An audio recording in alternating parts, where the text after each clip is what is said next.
Bismillahirrahmanirrahim. Alhamdulillah. Wassalatu wassalamu ala rasulillah sallallahu alaihi wa ala alihi wa sahbihi wa sallama tasliman kathira wa ba'd. Assalamu alaikum wa rahmatullahi wa barakatuh.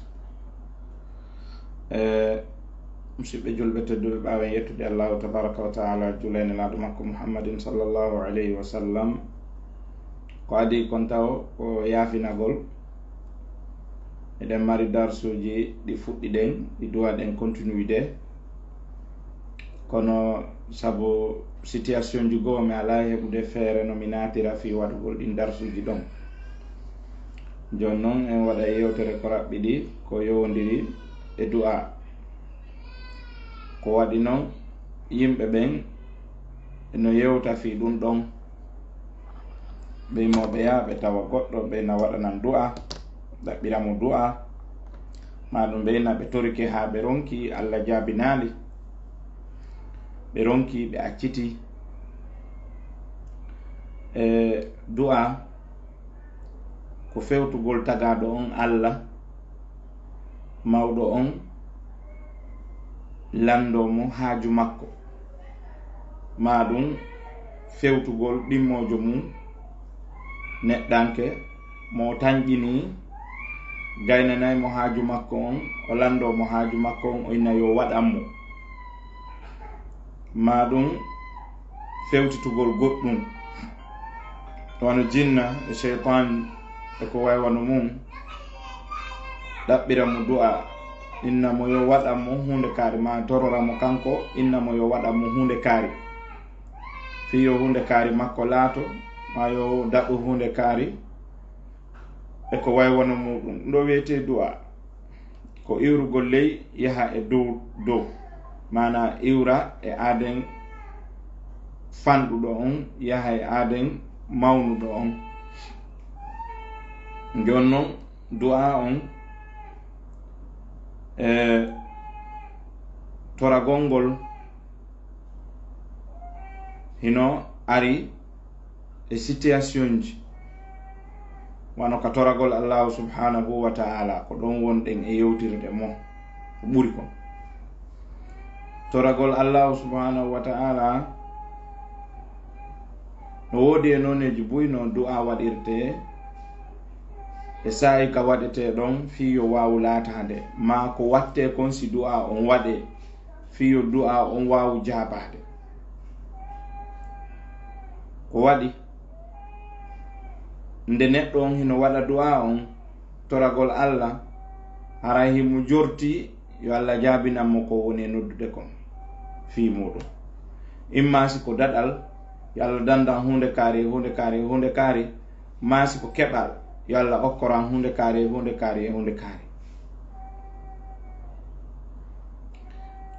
Du'a on hino jeeya e ko wallitoto du'a on wawa jaabade ko ɗin piiji wallitotoɗi fino du'a on jaabora yewteten fimo no jeeya e piiji ko wallitoto fino du'a goɗɗo jaabora si o torike Allah jaabina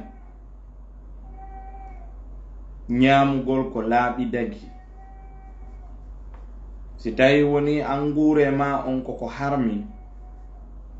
ko ɗum wuurirɗa ko ɗum wonɗa e nguurorde ko ɗum wonɗa e wattorde coñci ko ɗum wonɗa e ñamminde ɓeygure ma nden ko ɗum wonɗa e darnirde cuuɗi e sodirgol otoje e voyagirgol yaha arta hara koko harmi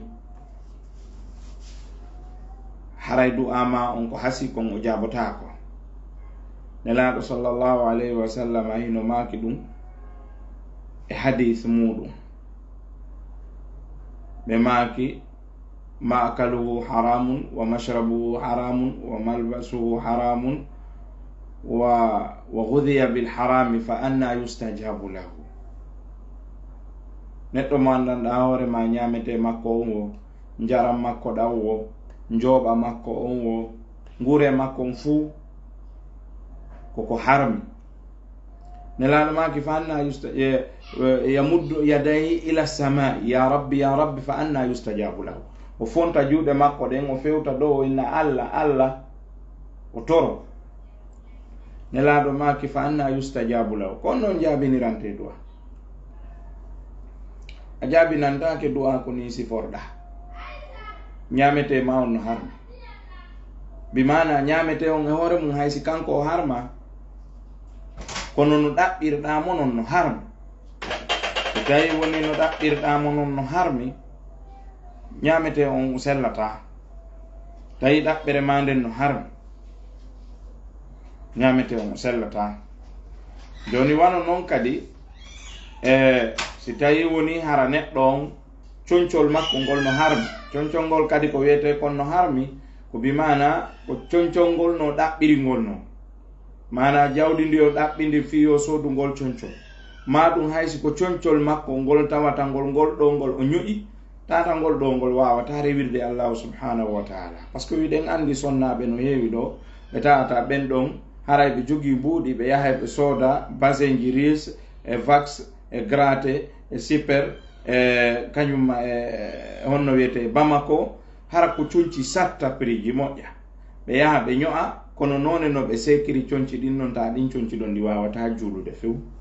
tawn tigi wawata ɗi wattade juula ko ɗum waɗi de fois hay e juldeje goo si ɓe yalti jindugol si ɓe ari ka goreɓe maɓɓe ɓeyna luɓan ɗon tiggare mi juula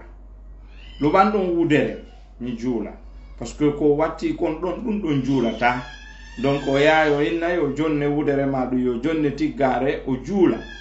maɗum yo jonne jilbab luɓan jilbab ma on ɗon mi watto mi juula c'est à dire hay conci ɗi o watti ɗon ɗin ɗon o wawata ɗi rewirde allahu subhanahu wa taala donc ɗaɓɓere ma nden ino woni très important e fiyo du'a ma ko wonɗa torade allahu subhanahu wa taala ko yo jaab wano woniri noon si a yeeyay ko harmi misal joni a yeeyay tankoro simme drogue beere ludo carte e o conci faaɗuɗi kanuɗi seekiɗi ɗuma sexy e ko way wono muɗum ma yeeyay wono sukundu mesh ko wiyete comme false hair sifa ɗum ɗo ɗippiji ɗo hiɗa andi ɗiɗo no harmi joni noon so tawi a yeeyay ɗum ɗo an ayni ko ɗum ɗo wonɗa e gurorde kono tan jinoroɗa allahu subhanahu wa taala jabinante du'a ma on déjà an a noddi allah allah taw noddima wima ya waɗanmo ko faala kon an a jaɓali waɗande allah subhanahu wa taala ko faala kon kono no sikkirɗa allah kañum waɗante an ko faalɗa kon ɗon ko ɗayre noon ko ɗayre donc ɗum ɗon taw e faama e wondema ñamete on tigi on e jaram makkoɗa fof aslu mum on kaka ɗaɓɓere si tawi ɗaɓɓere nden nde sellali ñamete on e jaranɗam wawata sellude si ñamete on e jaranɗam wawali sellude on tigi wawata torade allah allah jaabina exemple ko komi onon innude ko wondema ñamete on e jaranɗam fof no yowodiri e ɗaɓɓere nden si tawi ɗaɓɓere nden gande sellali ñamete on e jaranɗam ɗo wawata sellude gorko wonnoɗo e seydina aboubacry no siddiq radiallahu anhu ɓe wondi seydina aboubacry ko pullo makko e jahiliyanko yagal o ñawdanno woɓɓe o moccani ɓe yoɓalimo ɗon woni e zamanu ha islam on tabiti kan kadi o naati l'islam o wondi e seydina aboubacry no siddiq radiallahu anhu alhaaliji ɗin fof no yaade smoothly no newri woni ñande goo o fotti e ɓen ɗon ɓen innimo ɓe inni ñande goo a gollanno men joni armen yoɓe ɓe ƴetti jawdi ndin ɓe junnimo o ƴetti ndin jawdi o rewi ɗon o sodani seydina aboubacry no siddiq ñaamete o addori o jonni seydina aboubacry no siddiq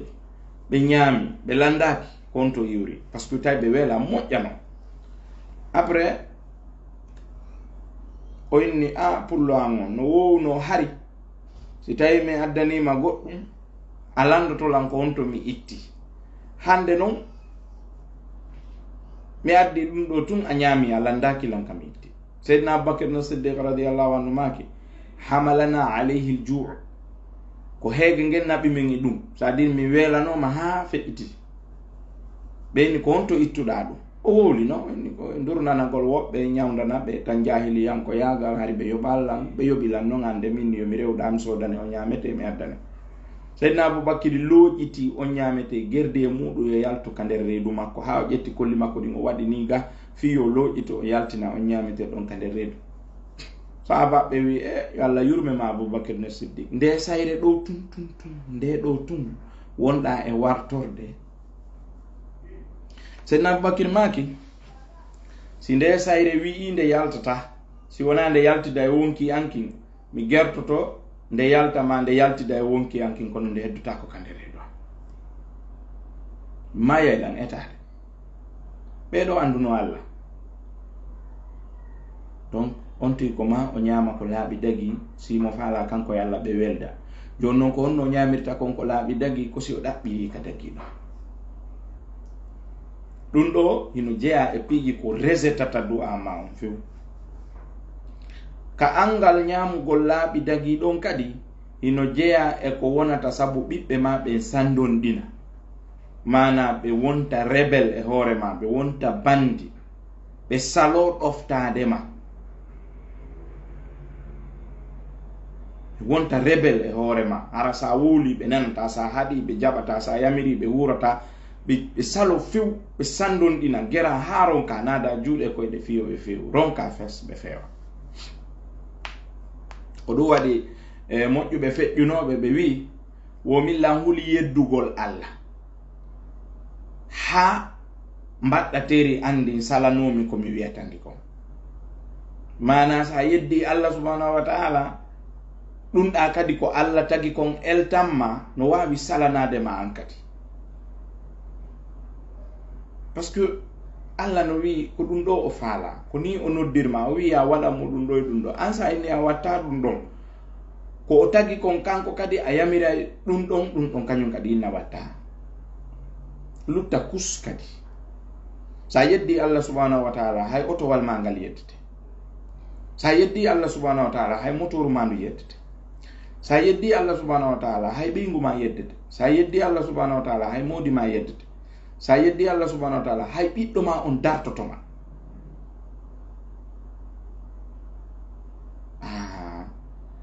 ko waɗi noon a weltinali Allah jooma sa weltinali Allah jooma heɓata an kadi ko falɗa kon donc ɗum ɗon heno jeeya e piiji ko wallitoto fi du'a ma on yo jaɓe ɗaɓɓirgol no laaɓiri ñaama ko laaɓi dagi uhilla lakum at-tayyibatu wa ma 'allamtum min al-jawarihi mukallibina tu'allimunahunna mimma 'allamakumullah fakulu mimma amsakna 'alaykum wadhkuru ismallahi alayhi Allah wiye ñaamu ko laaɓi dagi kon uhilla lakum at-tayyibat daginanama on laaɓuɗi ɗi kulu mimma fil ardi halalan tayyiba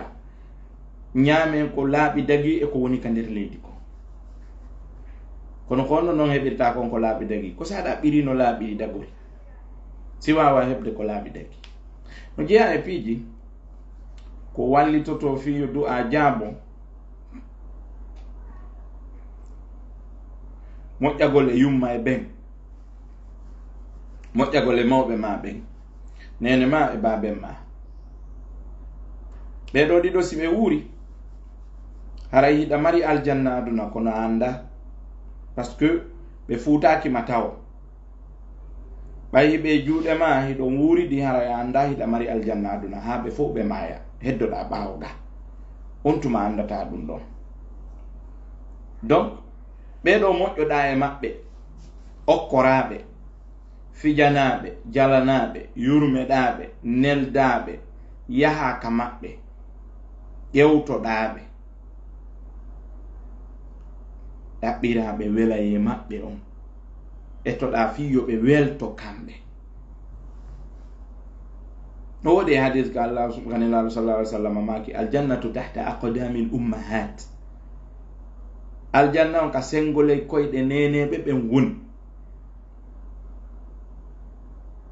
wano woniri noon sahabajo landino nelaɗo sallama ko hombo ɓuri marde haqqe e hoore makko nelaɗo maki ko nene ma woni si feƴƴi e nena nelaɗo maki ko nene ma woni si feƴƴi ɗon nelaɗo maki ko nene ma woni si feƴƴi ɗon woni baben ma donc nene ma e baben ma ko ya moƴƴo e maɓɓe ko non kadi Allah wiri goy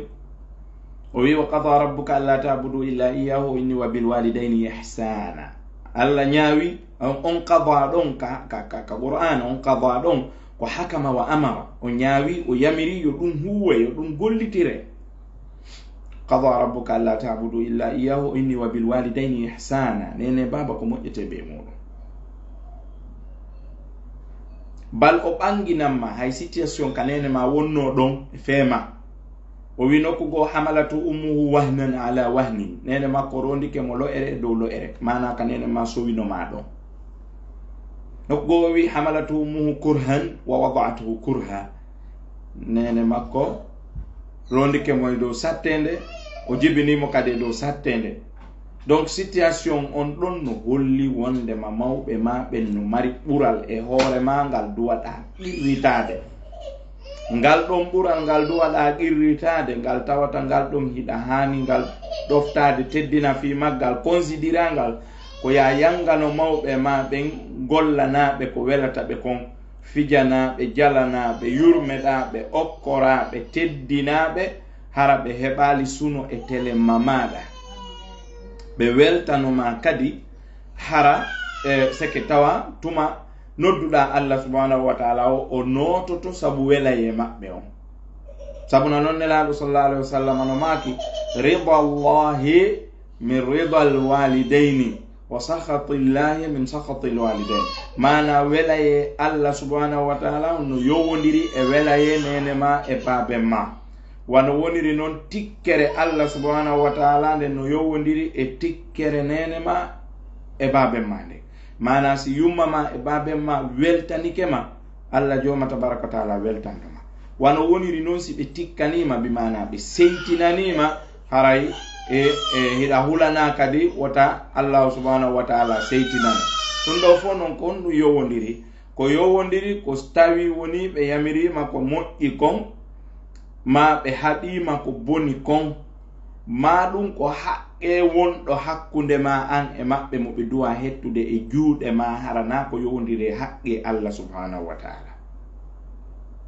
ko ɗum waɗi aya goo Allah wi wa in jahadaka li tushrika bi e aya goo o inni wa in jahadaka ala an tushrika bi ma laysa laka bihi ilmun fala tuti'huma. sabu ɗon ko haqqe makko on kanko Allah wonɗo mais so tawi ko haqqe mawɓe ɓen ko obligatoire ko ya respecte ɗum ɗon. kono noon enen hiɗen hoɗitogoy anana ɓe wiya sonnajo kañum si woni ha o jombama si ngata fiɗimo une fois o jibini haray kanko haqqe ko woni hakkude makko e nene makko kon yiwi par ce que déjà o andi mi mana musendi ko nene makko naɓi kon e fe makko kanko iwata abadan iwata few. haqqe mawɓe ma ɓen ko woni e dow ma kon ala ngal wawɗa rewde ka hoore leydi ɗo hawa yittude ɗum ɗon. ala ko wawɗa wadde ala ko wawɗa ɓe waɗande ala service mo wawɗa wadde ala ka wawɗa niveau mo wawɗa hewtude ala e moƴƴere ko wawɗa wadde ha tawa hande kadi a partir de ɗo ko siɗa faala ɗoftoɗa ma ɓen sa faala ka ɗoftotako ala few. haqqe maɓɓe wonɗo e hoore ma on a watamo yoɓude abadan.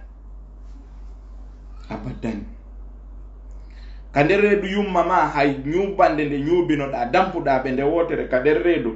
a wataɓe yoɓude nden ɗon ila qiyami saa ha darngal dar. na noon fere ngata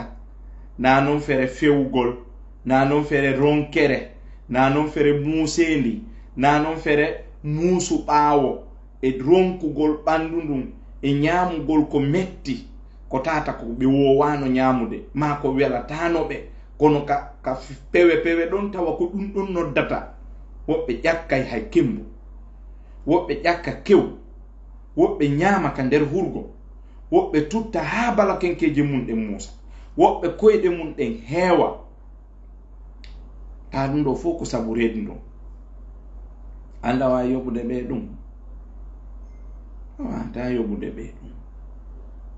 andi ka baba en ma rewi yangi tampi kurki soñji jindi fi yon heɓu ko laaɓi dagi ko yumma ma ñaama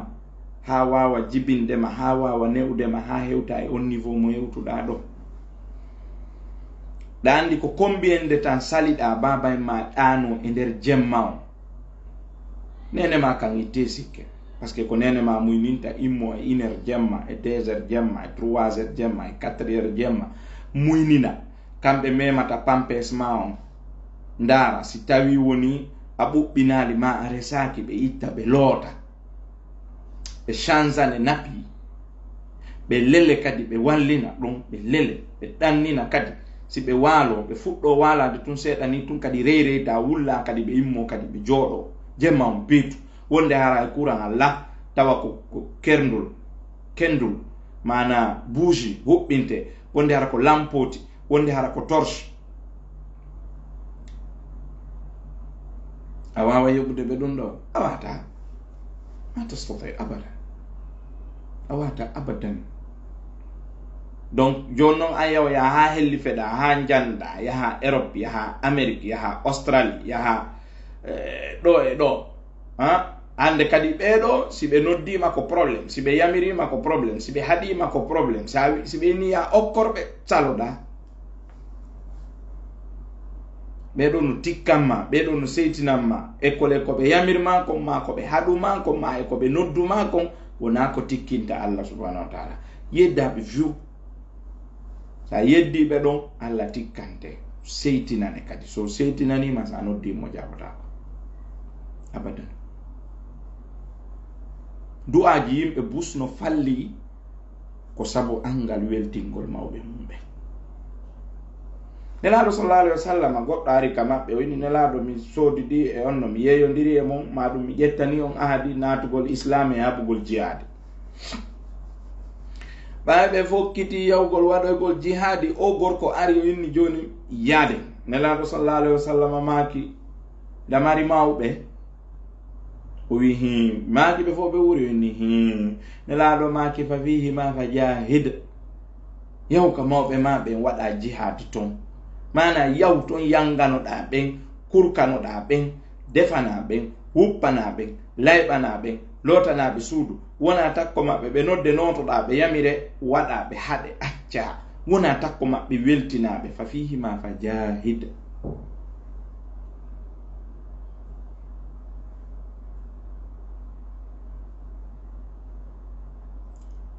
ko guerre wona e yahede goy, ko jihadi goy wona e yahede ɗo. ko nelaɗo landano ñande go'o ko honɗum e golleji ɗin fof ko wiyete dewe kon ko honɗum e mum ɓuri moƴƴude ka hoore leydi ɗo. nelaɗo sallallahu alaihi wasallam maki al jihadu fi sabilillah, haɓugol jihadi ɗum ɓuri moƴƴude e hoore leydi ndin ɗo e dewe ɗen. ɓe waɗi ɗum version ji ça dépend e état fewniɗo on. kono on ɗon ɓay o landike ko honɗum e golleji ɗin ɓuri moƴƴude ka hoore leydi rasulu sallallahu alaihi wasallam maki al jihadu fi sabilillah, ko haɓoygol diina Allah, yahugol haɓoya fi diina Allah kam, fino diina Allah kam ɓantora li takuna kalimatullahi hiya al ulya. ko ɗum ɗo noon nelaɗo fewti o ɗo inni mo yawu ka mawɓe ma ɓe waɗa jihadi ndin ton. joni noon mawɓe ma ɓe yarata kafe ɗe ɓira, ñamata birede tew, birede ñebbe, sandwich alanaɓe, shawarma alanaɓe, hamburger alanaɓe, spaghetti alanaɓe, pizza alanaɓe, hay fus e ɗi piiji ñameteji ko ñamata kon fop kalede porte ton. hay hunde ɗiɗo fuu alanaɓe kamɓe ɓe handa e ɗi, kamɓe duwaka ñamude déjà kamɓe ko fuuta jaloɓe woni acciduɓe e toori e foññe e nama e pata e ɗum ɗo. kono an a fini, an a heɓi hakkil, an a jangi, an a heɓi duuɓi, an a heɓi martaba ha hewto e leyɗe porto, an ko sifaɗi ñameteji ɗo ñamata, kamɓe ɓe ñamata sifaɗi ñameteji ɗon déjà kamɓe ɓe handa e ɗin. goɗɗo fokkita ɗo darnugol so ari Conakry o darna manson sa hewti a sikkay ko président de la république darni Manson siko Fouta Jallow kanene makko e babe makko won ɗon o yaw liɓan ɗum suudu huɗo ɗon Wageru ma Cembe Bantaru ma ɗum Tippuru o yaw liɓandu ha o gayna o waɗa 3 chambre salon faɗa to acca ɗon gokkunni hala kun kutatamo ɓuri 300 millions francs guine $30,000 270 millions ma 300 millions ma 350 millions si satti ha feƴƴiti ko 400 millions hara ko ɗum ɗon o finance o darni ndun suudu ɗon mais si ko Conakry sa ari Conakry a yi ko darni kon hara ko ley tun taho jasugol fi immingol état so nga o ƴettanaymo 100 millions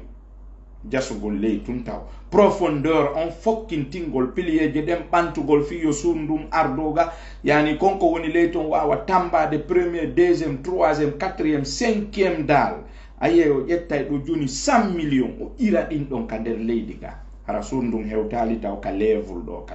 leydi dow ɗo hara hewtal ɗo hara ko gasa ngayka asaka kan tun taw préparugol ɗon fi ko tamboto huɓɓere nden ko nga o finance ay ɗon plus de 100 millions fiyo ɗum ɗon fokkitu ɗum ɗon si ƴawi o finance oya dalwal kadi ɗo 100 millions 150 millions 200 millions ça dépend e sundu no jandirno o wattoya kay dalwal go ɗon o wattoya gongal kadi o wattoya gongal a tawa 500 millions 600 millions 700 millions himo finance moƴƴingol dalje ɗen tun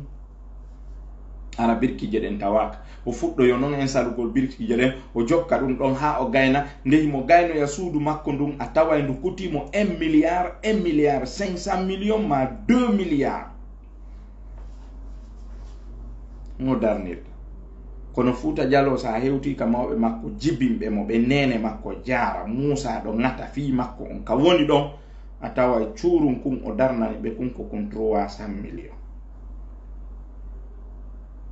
mayntu ko alle faalayo ɓe moƴƴo e ma an faala baraji maɓɓe an faala aljanna yinde maɓɓe an faalayo ɓe weltanama ko an faala du'a maɓɓe mawɗo Fouta wi wo ƙabru du'otako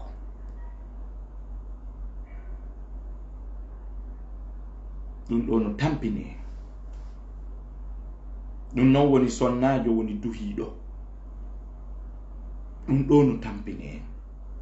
kadi yanganagol nene o no c'est que kam falano kon continue de toɓɓe ɗen ɗo tun taw nde toɓɓere ɗo taw no jogilan taw yanganagol nene baba c'est que wona nawlindirgol yimɓe ɓen ɓe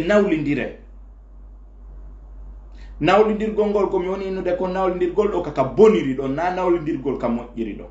nawlindirgol ka moƴƴiri ɗon ko ansi a waɗi ko moƴƴi kon mi nawle minna noon min kadi mi waɗay sifa ɗum mi waɗa ɗum ma ɓuri ɗum ɗon wiyete nawlindirgol ngol mais contraire on nawlindirgol bongol ngol ko sen woni ɗo e nene goto baba goto ɓe nayo ara ko en nayo nene men e ben men jibini si Ibrahim waɗali Ahmad waɗali min Isa mi watta ko ma Ahmad adda Ibrahim adda min kadi mi adda simen naɓana ɓe tanke ɓeɗo addali mi addata joni noon mo kala e men koko yangani kon hettata ɓeɗo addi adda an hiɗa duwa wadde an waɗu devoir ma on an si tawi on haldi koyon kolaburu naɓon sa noddi yoɓe addu ɓe addali an a duwa naɓude ko makon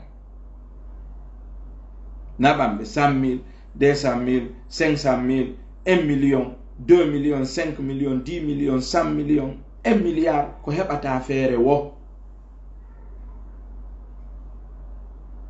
kadi ta hawo ɗum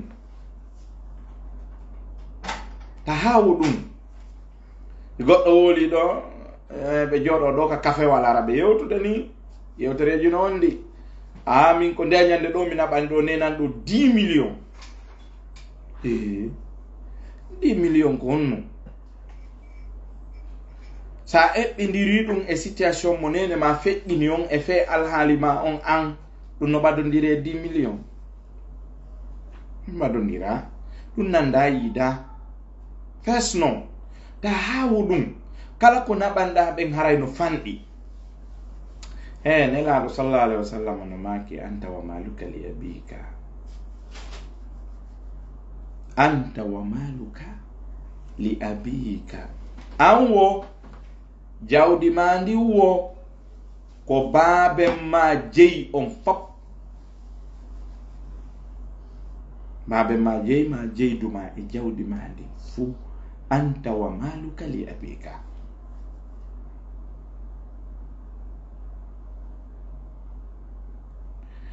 a sodanta mawɓe ma ɓen téléphone yeɗɗuɗo kono a sodanayi hoorema téléphone façon ko falɗa a sodanayi ɓiɓɓe ma ɓen téléphone ko façon ko falɗa a sodanayi ɓeygoli maɗi maɗum a sodanayi modi ma téléphone ko façon ko falɗa kono mawɓe ma ɓen ɓe heɓata on téléphone ɗon sa wooli ɓen ɓen ɗon ɓe handa e ɗin téléphone ji ɓen ko fuuta woni fulawa ɓen ɓe anda ɗum ɓen ko komi ɗuɓe ɓe janga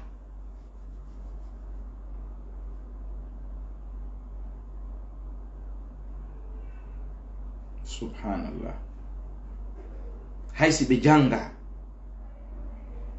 sodanɓe on android waɗanaɓe piiji ɗin ton jonnami ñirawo ma yo ekkintinɓe konno ɓe gollirta whatsapp konno ɓe gollirta imo ko ɓe wawata noddirde siɗɗo maɓɓe wonɗo yaasi ma siɗɗo maɓɓe nodda ɓe ɓe jaabo huɓɓine vidéo ɓe yiya kaari yiya ɓe yewta ɓe ittodira wula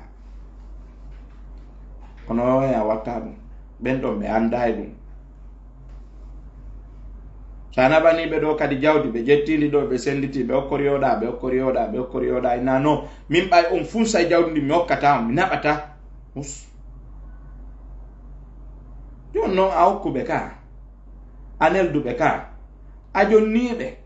kamɓe andi ko honɗum watta kamɓe andi ko honto naɓata ko hamɓe andi ko hombo okkorta si ɓe faalaɓe naɓay fof ka juulirde ko ɗon susi maɓɓe on wonno ko ɗon wonno ko ɓe faala hiɓe miiji ɗum ɗon si Allah okkorayno ɓe mbuuɗi ko o susi ɗo ɓe ittayno susi yombo contribution no waɗede fiinde juulirde ɗo ɓe ƴettayno mbuuɗi koɓe mari kon fof ɓe naɓa ɗo joni noon ɓay ɓe ala hiɓe wondi on susi an addanaɓe $500 haɓɓitoɗa joni ɗiɗo fof koɓe wallidi ɗon ɓe ñamira gotum so tawi noon kamɓe koɓe faala ko ƴettugol ɗi finance ka juulirde ɗa wo est le probléme kono landitantoɗa ɓen si ɓe ƴettiɗi fof ɓe naɓiɗi ka juulirde to ɗum ta concerné si ɓe ƴettiɗi fof ɓe naɓiɗi ɓe okkoyi ɗo nenan kaari ɗum ta concerné ɓe ƴettiɗi fof ɓe naɓiɗo ɓe jonnoyi bappa kaari ɗum ta concerné ɗum ta haajuma soro e mum an ko annduɗa a okkiɓe kamɓe ko hombo ɓe jonnoyta ɗum ko haaju maɓɓe non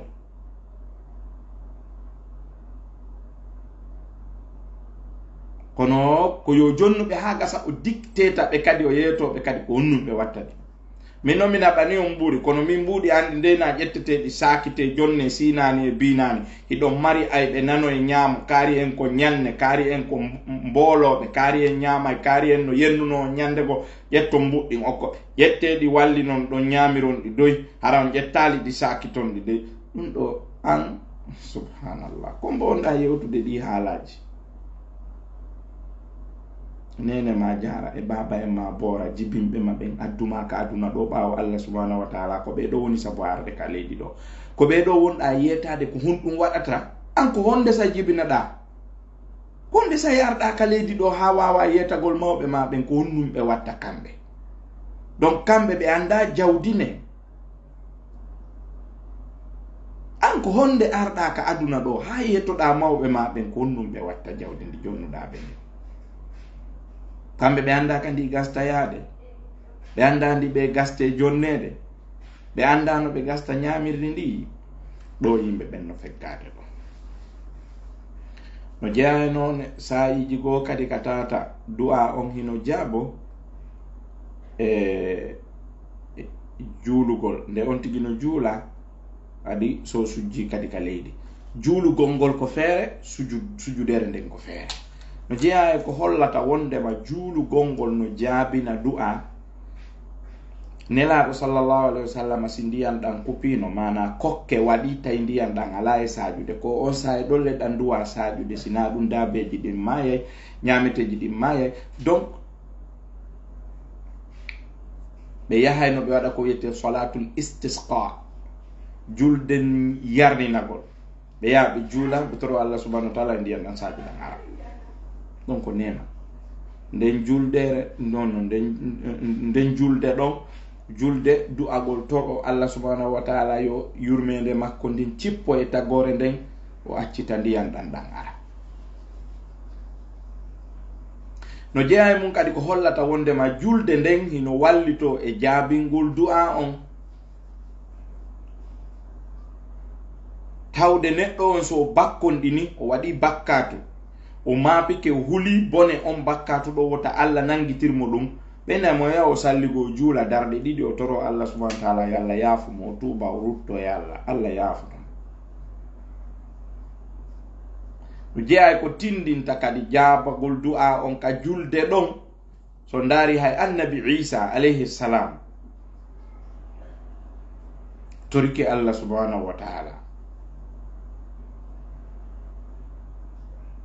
toriki Allah subhanahu wa taala julde waɗi hay nene Maryam hino yewta fi maɓɓe ko ɓe juulayno kon ha koyɗe maɓɓe ɗen ɓuuta ɗe yaltina ndiyam ya maryamu inna allaha astafaki wa taharaki wastafaki ala nisa'il alamin ya maryamu qunuti li rabbiki wasjudi warka'i ma'a raki'in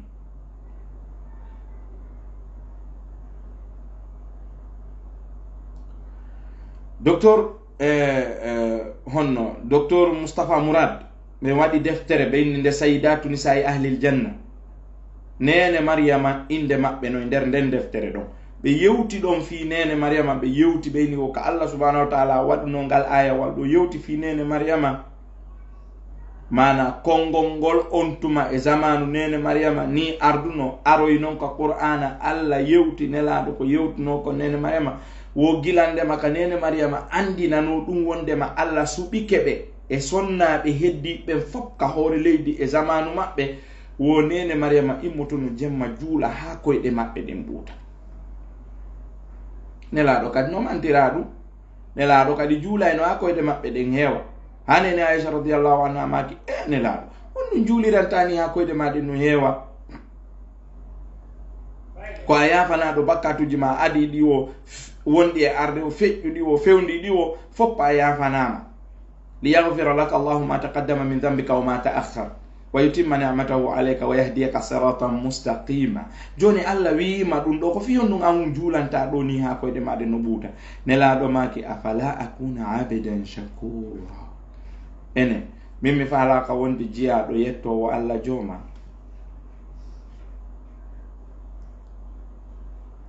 no jeeya ko tindinta wondema julde nden wallito fiyo Allah subhanahu wa taala jaabinane du'a e si tawi lewru ndu weñi ko wiyete éclipse kon si lewru ndu weñi manange weñi ɓe yaha ɓe juula ka juula ɗon fi ɓe toro Allah subhanahu wa taala fiyo ɗum ɗon change fiyo ɗum iw éclipse waɗi donc ɗum no jeeya e ko wallitoto fiyo onno du'ama on jaɓe ka Allah subhanahu wa taala wano woniri noon kadi juulugol jemma nelaɗo sallallahu alaihi wasallam maki Allah iway ka arsh makko araka asama jeɗɗaɓo ɗon ñande wu ñande o inna kombonoto tambi mi notomo kombo torotomi mi okkoramo kombo tubata yam mi yafanomo ñande wo jon noon ɗum si awrondiri ɗon hiɗa torade Allah subhanahu wa taala ɗon Allah jaabinay juulugol jemmangol kadi no wondi important Allah no yewti ɗum ka Qur'an inna rabbaka ya'lamu annaka taqumu adna min thuluthay al-layli wa nisfahu wa thuluthahu wa ta'ifatun min alladhina ma'ak Allah wi e aya go kadi tatajafa junubuhum anil madaji'i yad'una rabbahum khawfan wa tama'a wano woniri noon Allah subhanahu wa taala no yewtat fi alamandeji aaden gonɗinɗo no jeeya alamandeji neɗɗo gonɗinɗo on immagol jemma juula juulugol ngol no wonde himme jemma no wonde nafoore julde jemma nden hino fuɗɗi gilande maka geeƴe ɗen juula. A partir de ɗum ko julde jemma. siɗa faalaɗa wawi julde si waloɗa, siɗa faalaɗa wawi immoyade jemma juula. ko waɗɗa o e ɗin ɗon ɗiɗi hino moƴƴi, kono ko ɓuri moƴƴude kon e majji kanji ɗiɗi siɗi daroɗi ko walagol ɗano immoyo non juula, ko wiyete salatu tahajjud. donc juulugol jemma ngol jeeya e ko on tigi heɓirta yurmede Allah subhanahu wa taala. so heɓi yurmede Allah subhanahu wa taala, so toriki Allah, Allah jaabinayi fiyakuji makko ɗin kadi newoto. ɗum ko hunde wonde important. ko ɗum waɗi cheikh Mouhammad Hassan hafidahullahu taala wa ra'ah ɓe maaki wo tedduɓe feƴƴuɓe ɓen, ɓe heɓirali teddungal e jaahu e nananede e accanede e ɗoftanede wako ɓe heɓiri ɗum e julde jemma. donc juulugol jemma ngol ino himmi haa feƴƴiti keerol. kadi ɗon hara yimɓe teppe deƴƴi. wa min alleyli fatahajjada bihi nafilatan laka asa an yabathaka rabbuka maqaman mahmuda.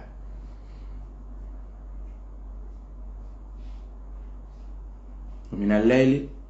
fasjud lahu wasabbihu laylan tawila inna laka fi nnahari sabhan tawila inna nashi'ata al-layli hiya ashaddu wat'an wa aqwamu qila. ko julde jemma. qum al-layla illa qalila nisfahu aw inqus minhu qalila aw zid alayhi wa rattil al-qur'ana tartila inna sanulqi alayka qawlan thaqila.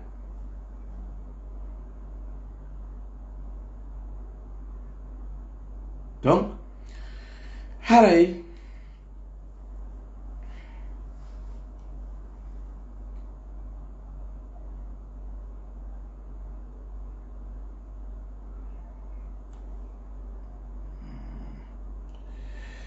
ok ɓeɗo ɓe addi ɗo question juutuɗo. joni komi faala onon ɗo wonɓe rangi jentitade ɗo ɓe on addi numéro téléphone mon on ɗo kono haray on jettoyay on tuma numéro an on e juuɗe ɗuma kippuɓe fi page on ɓen addon question on ɗon ma ɗum addon question on ka messenger on tuma min daroyay ko Allah andini men kon e mum men jaabo inchallah. haray ɗo mi wata jabade o question ɗo o nini par ce que la yewde simi ɗumannike ɗo haray ko mami jangaɗi bindi ɗo fof no haton jini kam mi faama landal ngal simi jaabo ngal.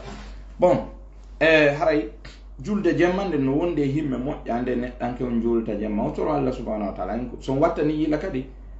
nden julde kadi juulugol ngol kadi no wonde e nafoore kadi ka jaabingol du'a on ka istikhara. kono nelaɗo maaki koɓe maaki sa heɓi haaju honno ko ya juulu darɗe ɗiɗi salmina après non janga du'aul istikhara allahumma inni astakhiruka bi'ilmika wa astaqdiruka biqudratika wa as'aluka min fadlika al'azim fa innaka taqdiru wa la aqdir wa ta'lam wa la a'lam wa anta 'allamul ghuyub اللهم إن كنت تعلم أن هذا الأمر خير لي في ديني ومعاشي وعاقبة أمري فاقدره لي ويسره لي ثم بارك لي فيه وإن كنت تعلم أن هذا الأمر شر لي في ديني ومعاشي وعاقبة أمري فاصرف عني واصرفني عنه فاصرفني عنه فاصرف عني واصرفني عنه واجعل لي الخير حيث كان ثم أرضني به. أو دعاء الاستخارة ko ɗo jangata landoɗa Allah subhanahu wa taala fiyake ma on ɓuloɗa e muɗum mana continua e programme on ndaara kon ɗum Allah hoddirante ko Allah hoddiranma o haray ko ɗum ɓurma moƴƴande. kono kon ɗum ɓe adori ɓen yo juulu darɗe ɗiɗi hara wona julɗe farilla. donc e kadi se o wattani yila seedintinalngol ma wondema julde nden kay no jeeya e ko wallitoto jabagol du'a on si neɗɗo maayi kon ɗum ɓeynata ɓeyna yo waɗane du'a yo du'ane du'anagol mo ngol c'est à dire ko yo juulane ɗen ɗon kabbirali nayi ɗin kabbirali nayi ɗon ko julde mais ko julde konti du'anagol may ɗon habbiray janga fatiha gayna habbira juula e nelaɗo sallallahu alayhi wa sallam salatul ibrahimiyya allahumma salli ala muhammadin wa ala ali muhammadin kama sallaita ala ibrahim wa ala ali ibrahim wa barik ala muhammadin wa ala ali muhammadin kama barakta ala ibrahim wa ala ali ibrahim fil alamin innaka hamidum majid. habbira tatabun ɗum waɗana du'a waliɗo yeeso ma on. habbira nayabun ɗum waɗana du'a jama heddiɗo on. wana woɓɓe goo wiri woɓɓe goo inni a watta ɗum du'a wono cheikh mouhammad ibn salih al uthaymin rahimahullah ɓe maki kamɓe a watta ɗum du'a wono cheikh Sulaiman ibn Sulaimillahi Ruhaili hafidhahullahu ta'ala ɓe maki kamɓe a waɗay ɗum du'a noɗa jama heddiɓe fof no yaari e ngol konngol ɗon kadi samatu cheikh Abdoulaziz ibn Abdillah ibn Baz waɗana du'a jama heddiɓe fof. Donc salmina hino julde fi ɗaɓɓugol wela e Allah on e hino du'a on fi yo Allah yafano waliɗo yeeso ma simple. Donc wana oya kadi ko landi nelaɗo sallallahu alaihi wasallam o en nelaɗo mi tori kema toranolan Allah jentede toranolan Allah yomi kafidoy e maka aljannaji yawmal qiyama. Nelaɗo sallallahu alaihi wasallam maki a'inni bi kathrati sujud. O en nelaɗo toranolan Allah yo taw haram kafidoy e maka aljannaji yawmal qiyama. Nelaɗo maki walli toran ɗuɗugol sujjugol, c'est-à-dire juulu buy ɗum no wallito. Hino jeeya e kadi ko jaabinta du'a wona ka nder julde ɗon kadi ka sujuudu si on tigi sujji ka leydi. Nelaɗo sallallahu alaihi wasallam maki fa amma fi sujudi fa badiru fihi biddu'a. Amma ka sujuudu yacce waɗon ɗon du'a buy fodde ko wawɗon ko fi Allah subhanahu wa ta'ala jaabi. Donc ko ɗum waɗi karamo koɓe goo wi wona samatu cheikh Abdoulaziz ibn Abdillah ibn Baz ɓe maaki ko ɓuri moƴƴude konko e on tigi waɗu du'a ka o sujji ɗon. ɓeni amma noon si tawi woni hara on tigi gayni yalli no sella ka waɗa du'a on ɓaawo julde nden. Cheikh Abdoulaziz ibn Baz rahimahullah ɓe maaki goto kala no wawi waɗande hoore mum du'a ɓaawo julde nden. ɓeni kono naya duumo e mum ɓe inni duumagol ngol e mum tabita e ɗum ɗon chaque julde nde salminɗa ko matum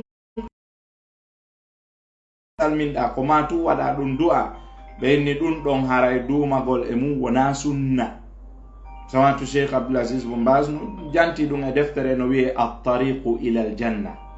ɓe inni na yonti duumo e mum kono noon tanjantan so waɗi e laala. ɓe inni kono noon ko khilaful awla kono wiyete khilaful awla. Khilaful awla ko ya accitu ko ɓuri moƴƴude kon ƴetta ko jaasi moƴƴugol kon. ƴettugol ko jaasi moƴƴugol kon ƴettugol ko ɓuri moƴƴude kon ko ƴettugol ko ɓuri moƴƴude kon. Kon woni ko ɓuri moƴƴude kon ko ya waɗu du'a ka nder julde ka sujjuɗa ɗon. Par ce que ko ɗon nelaɗo maki fa amma fi sujudi fa badiru fihi biddu'a. Amma ka sujudu yattore ɗon waɗugol du'a. Donc si on tigi yalti noon o waɗa baqiyatu salihati makko on mo mari piiji buy ko jangete so gayni.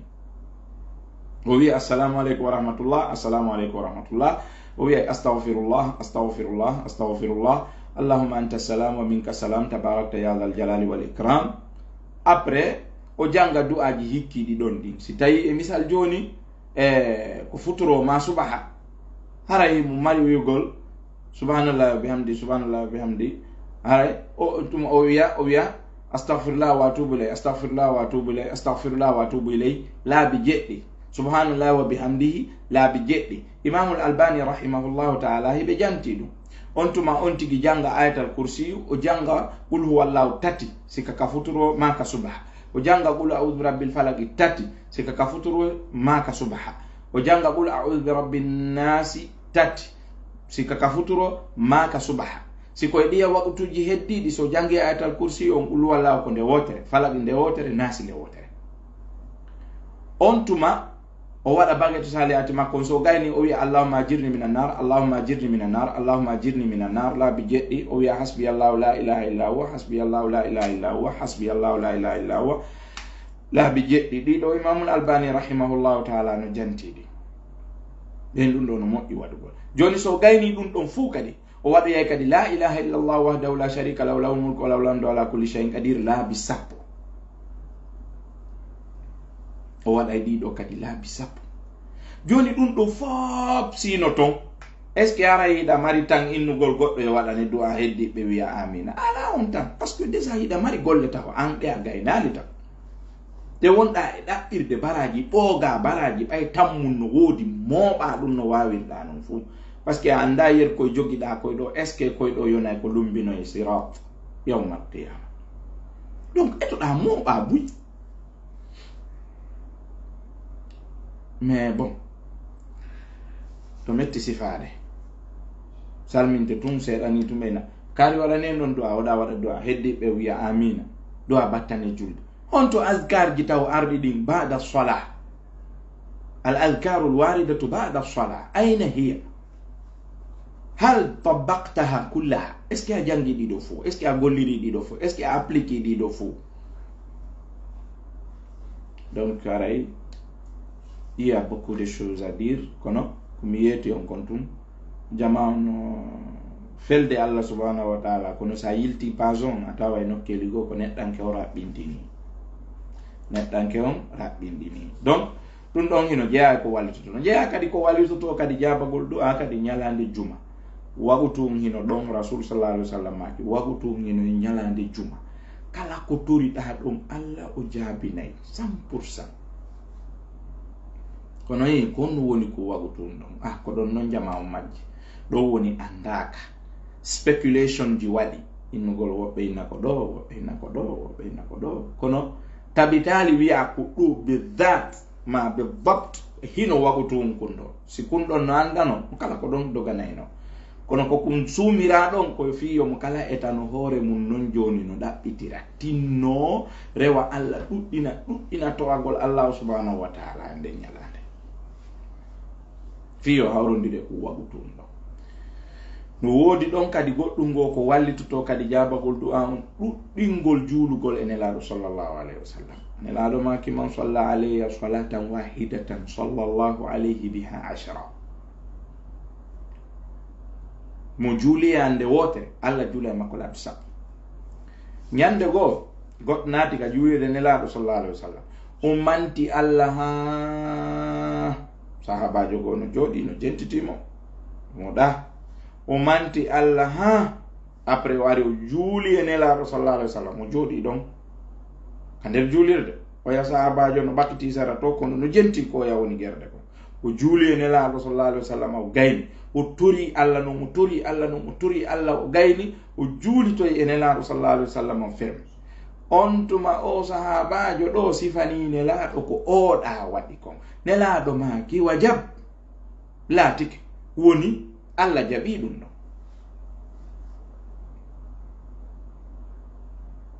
jaabike mana on ti koyo o mantu Allah subhanahu wa ta'ala yewta fi inɗe Allah moƴƴuɗe ɗen o manta Allah o qirrito kadi nemaji ko Allah nemini e dow makko kon o yilto o qirro lo'ere makko nden kanko e raɓɓinɗinare makko nden e sengo Allah o qirrito zunubaji makko ko o bonni kon o ɗaɓɓa yafanede e ɗum o juula e nelaɗo sallallahu alayhi wa sallam o gayna o waɗa noon duwa makko randomly o jokkinamo ɗum vur o yewta ɗon noon ha o gayna so gayni ɗum ɗon o fermiroya kadi juulugol e nelaɗo sallallahu alayhi wa sallam ko hasi kon duwa makko jaɓoto kono yimɓe ukkoto e buntu stratégie ala eɓɓangol ala préparagol ala waɗugol haqqille mum ɗen e mum ala woɓɓe no du'ade mi har hakkille ɗen nokku goo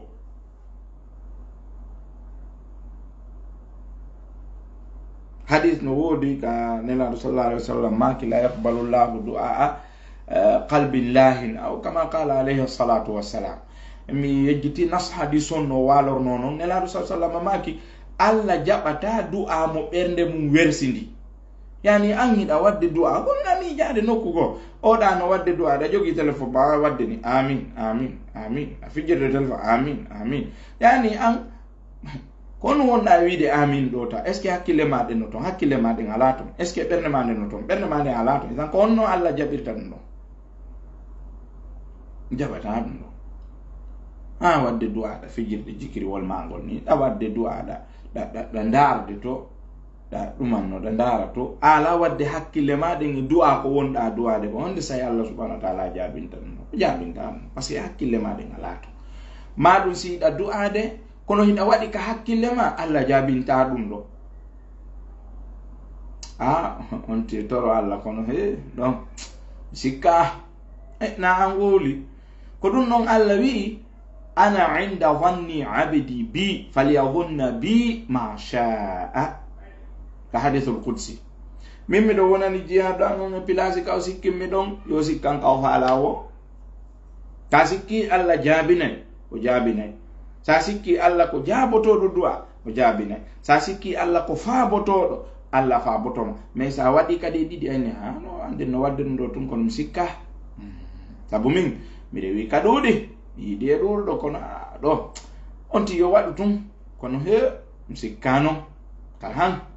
na ɗum wiɗa ko ɗon waɗɗa Allah ko ɗon waɗɗa mo place makko on non kama an ko ɗon o wonante o jaabinta torki Allah ha mi ronki o jaabinali kono ndaari an taw ko on ɗum waɗi o jaabinali. Almuhim musidɓe julɓe tedduɓe toɓɓere nde lannaali miɗo mari yewtoygol seeɗa kadi fii conséquence ji yogaji e fii angal jaabagol du'a o e kañumma e ju'aji ɗin no ɗi jaaborta mi hara a yirali gite maɗen ko jaabi kon mi hara jaabike. Donc en aroya ɗen toɓɓe ɗon ka sayiji aroji musidɓe julɓe tedduɓe harayla raɓɓindino ɗo hada wallahu ta'ala ala wa alam sallallahu sallam wa baraka ala muhammadin wa alihi wa sahbihi wa sallam subhanaka allahumma wa bihamdika ashhadu an la ilaha illa anta astaghfiruka wa atubu ilayk. haray wono mi wiiri noon ɓeɗo landiɓe oɗo question nabil pirate haray ɓe wawi naɓugol question maɓɓe on ka messenger siko min Allah hoddiro yo jaabo mom jaabotomo siko aksu muɗum karamokoɓe no heewi toon tew adiɗo mo yiyoyde heeɓi feere jaabagol mo jaabotomo. haray ko nene goto mo Isa Sall mo pitaware yaale miro woni on e salminde humpito ganda so tawi ɗon e jaam. haray en aroyay ka sayiji aroji inchallahu taala arbauna nawawiya on wota on yejjitu deftere men nden hiɗen fuɗɗinde ƴettugol en ɗin hadis ɗi ɗon ko marɗi continuugol sarhugol hadis be yanña yaltina ahkamji wonɗi nder ton ɗin yer ko Allah okki en gandal mum ko wono noon kadi ka bulughul maram kadi hiɗen fuɗɗi on ɗon on kadi e bawgal joma tabaraka wa taala ma en kontimmo no gasa si tawi nami yejjiti ka telen hadis 17 e dari ɗen ka kitabul ka babul aniya ka babul aniya dambugal fimiranji ɗin ka yewti fimiranji ɗin donc ɗon hadis premier hadis on dari ɗen donc en aray continue gol ɗum inchallah. Wassalamu aleykum wa rahmatullahi wa barakatuh.